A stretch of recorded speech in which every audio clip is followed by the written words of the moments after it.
In this tutorial, I'll show you how to create this image by using Blender and Stable Diffusion XL. I'll use basic primitive meshes to create a simple prototype scene for the Stable Diffusion.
Please render the image and import it in Stable Diffusion.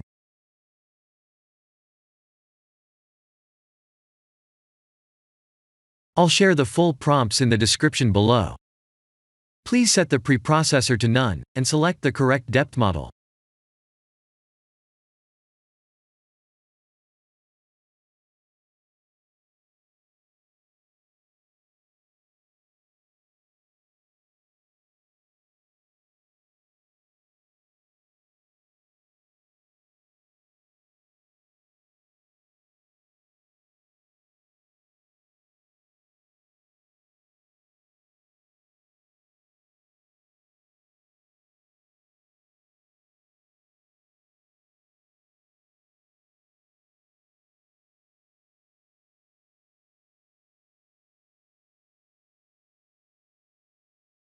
Now that the AI knows what we need, let's send this result to image to further enhance the details.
This is the end of the tutorial. Thank you for watching.